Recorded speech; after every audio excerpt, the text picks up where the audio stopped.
e cuidando da sua gente. Era isso que eu tinha a dizer aqui, senhor presidente. Muito obrigado. Obrigado, deputado Marco Maia. Próximo inscrito, deputado Diego Garcia. Vossa Excelência tem 10 minutos. Obrigado, senhor presidente, senhoras e senhores deputados, caros cidadãos que nos acompanham em todo o país. Eu tenho dito aqui na Câmara que a corrupção mata. Ela mata não somente a imagem do nosso país e a nossa credibilidade, mas também mata pessoas. À medida que tira delas o acesso a serviços melhores de saúde, de educação, de segurança pública. Já me manifestei várias vezes sobre a posição do PHS a respeito da acusação de Temer. Somos favoráveis ao andamento da denúncia e ao recebimento pelo Supremo Tribunal Federal. Queremos que seja instaurado o processo contra Michel Temer e que ele seja punido exemplarmente, diante de tantos indícios claros expostos pelo relator e pelo Procurador-Geral da República. Como Sveiter afirmou, as provas concretas e necessárias para a condenação são obrigatórias, apenas ao final do processo. Para o recebimento da denúncia, que é o que vamos votar aqui hoje, ou amanhã, bastam indícios de autoria e materialidade. E eles se dão com as gravações sobre as quais a polícia atestou veracidade, com tentativa de obstruir a justiça e o recebimento de recursos ilícitos. No famoso episódio da mala de Rodrigo Rocha Loures. Respeito ao advogado da defesa, mas discordo completamente do que ele expôs quando o relatório foi apresentado. Não é necessário que Temer seja visto com o dinheiro em sua própria mão. Se ao Supremo chegou até um caso de roubo de galinha, como não pode chegar um processo em que se revela escândalo no mais alto posto do poder do país?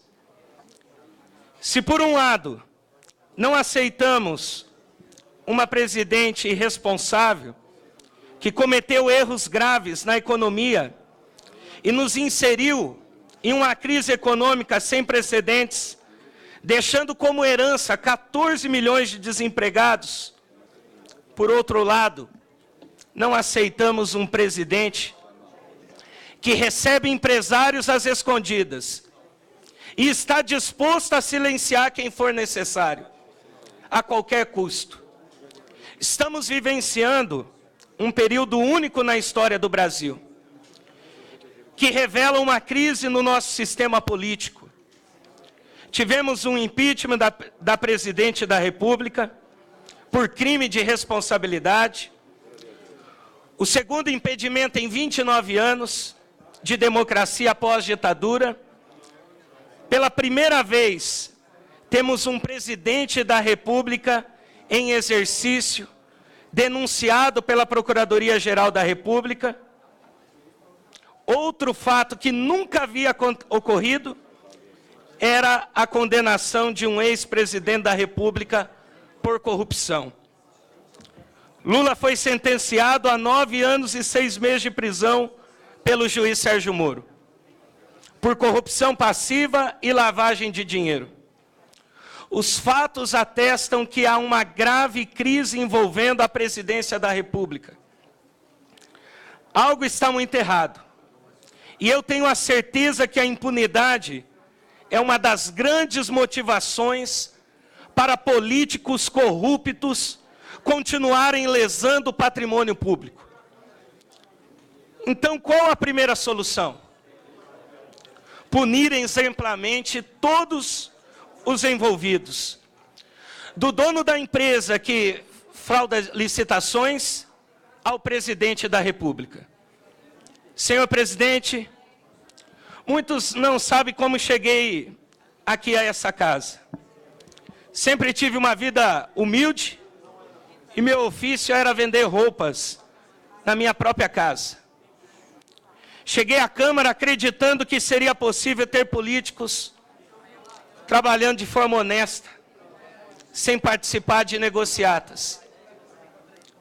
A Lava Jato, ela é uma oportunidade para reescrevermos a história do Brasil.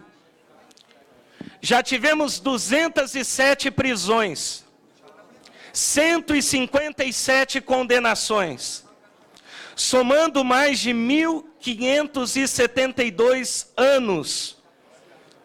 Com tudo isso, a população está acompanhando a política mais de perto, prestando atenção em seus representantes e cobrando ações corretas.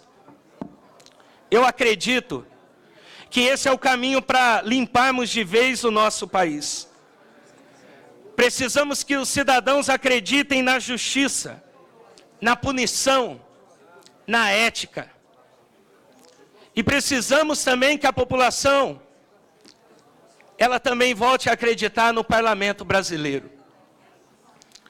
Nós teremos nos próximos dias a oportunidade de dizer para a sociedade e atestar qual será a nossa posição.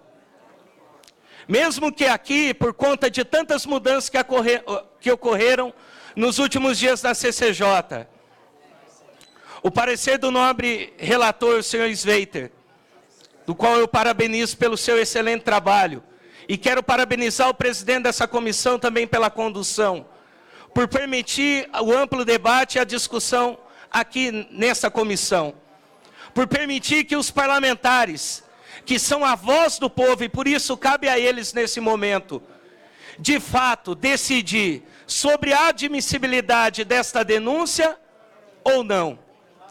Mas eu entendo que os indícios e tudo que já foi apurado contra o mesmo presidente da República, não nos resta dúvida de qual deve ser a posição da maioria no parlamento, quando essa matéria for apreciada no plenário.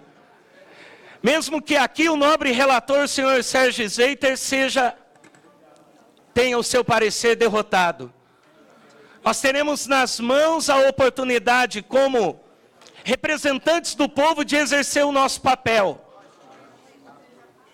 e de dar o nosso voto a favor do nosso país, contra os desmandos desse governo. Eu votei a favor do impeachment,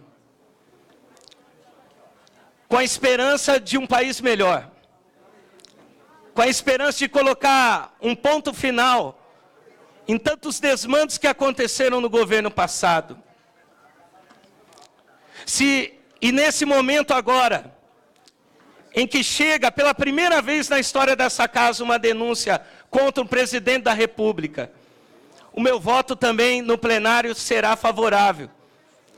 Porque nós não estamos, por sermos autoridades, por termos sido eleitos, por estarmos em altos cargos, representando o povo e a sociedade brasileira, não estamos em hipótese alguma acima da lei. Por isso é nosso papel votar pela admissibilidade e autorizar esta denúncia para que, no Supremo Tribunal Federal, que o presidente da República possa provar o contrário, se é que terá como provar o contrário. Mas cabe a nós exercer o nosso papel nesse momento tão difícil para o nosso país. Não podemos continuar compactuando com tudo que está acontecendo. Essa semana o portal UOL noticiou que só para a divulgação, a publicidade da reforma da Previdência, o governo federal, de janeiro a junho desse ano, gastou cerca de 100 milhões com publicidade para a divulgação da reforma da Previdência. 100 milhões de reais. Isso daria para comprar mais de 1.000 viaturas para a polícia. Daria para comprar mais de 1.000 ambulâncias. Daria para equipar milhares de hospitais. Há poucos dias atrás eu estive na cidade de Cornélio Procópio, onde uma pessoa me pediu para que ajudasse a Santa Casa com 500 mil reais de emenda parlamentar. E pensar que 500 mil era o mesmo valor que estava na mala do senhor Rodrigo Rocha Loures. Deputado Diego, Vossa Excelência é líder de partido, portanto tem mais 5 minutos para poder fazer. Obrigado, presidente. 500 mil reais era o valor que estava na mala daquele que era o braço direito do presidente da República, daquele que atuava claramente e operava a favor do mesmo. Com 500 mil reais, recentemente eu estive na cidade de Londrina, no Hospital do Câncer, para a entrega de uma emenda parlamentar minha que foi empenhada, paga, e foi adquirido equipamentos para aquele hospital. Uma emenda no valor de 300 mil. Com essa emenda foi possível, graças à gestão competente daquele hospital, comprar diversas camas para equipar a UTI do hospital. Comprar diversos aparelhos que estão em pleno funcionamento, e ali eu tive a oportunidade de ver mais de 7 procedimentos cirúrgicos acontecendo ao mesmo tempo com os equipamentos adquiridos graças a essa emenda. Quantos hospitais do câncer poderiam estar sendo equipados com esse dinheiro? Quantas santas casas? Quantos municípios estariam sendo beneficiados? Quantas pessoas deixariam de estar morrendo, porque sequer consegue fazer um exame nesse país? Eu moro em uma cidade do interior do Paraná. Eu conheço o sofrimento de um povo. Às vezes, quando a gente fala do Paraná, pensa-se num estado maravilhoso, que não existe problemas, que não tem dificuldades. Eu moro numa cidade do interior, a cidade de Jacarezinho. Só Deus sabe como vive a população. Só Deus sabe como vive a população que depende da saúde pública, que depende das estradas esburacadas do nosso estado do Paraná, que depende do serviço público, e um serviço público de qualidade. E nós estamos vendo diversos ex-ministros, ex-parlamentares, pessoas que atuavam diretamente no governo do presidente Michel Temer, todos ou presos, ou agora presos em suas casas, em seus domicílios. E nós vamos dizer aqui que nada está acontecendo. Nós vamos votar contra a denúncia, para permitir que esses desmandos continuem acontecendo na nossa sociedade brasileira, junto da nossa nação, junto do nosso país? Será que nós, parlamentares, teremos essa coragem de atestar no plenário da Câmara dos Deputados esse voto como representantes do povo legitimamente eleitos para aqui representá-los? O povo que já vem se manifestando, mais de 90% da população não concorda com esse governo, não admite mais esse governo. Será que nós agora, como representantes do povo, vamos votar contra a admissibilidade desse processo que pode ser instalado junto ao Supremo? É óbvio que não. O governo vem toda hora anunciando que as bancadas estão fechando questão. Eu não sei qual bancada. Eu acho que eles não estão conversando direito com os seus parlamentares. Hoje eu estive em mais de 6 comissões aqui na Câmara. Ontem, estive em mais de 6 comissões na Câmara. Passei por diversas. E diversos parlamentares dos partidos da base já deixaram bem claro. Podem ser expulsos de seus partidos, mas em hipótese alguma vão votar contra essa denúncia.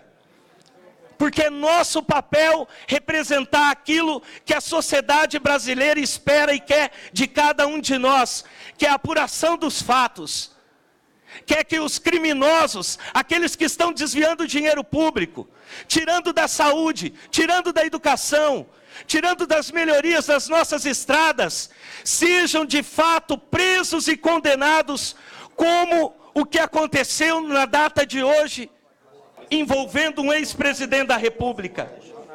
Nós não podemos continuar compactuando com a corrupção nesse país. Doa quem doer, custe a quem custar. O meu voto e o voto da maioria da bancada do PHS será a favor da admissibilidade desse processo contra o presidente da República. Concedo a palavra pelo prazo de 15 minutos ao nobre deputado Pompeu de Matos. Senhor presidente, senhoras e senhores parlamentares, primeiramente minha saudação ao deputado Rodrigo Pacheco. Aliás, esse processo que estamos examinando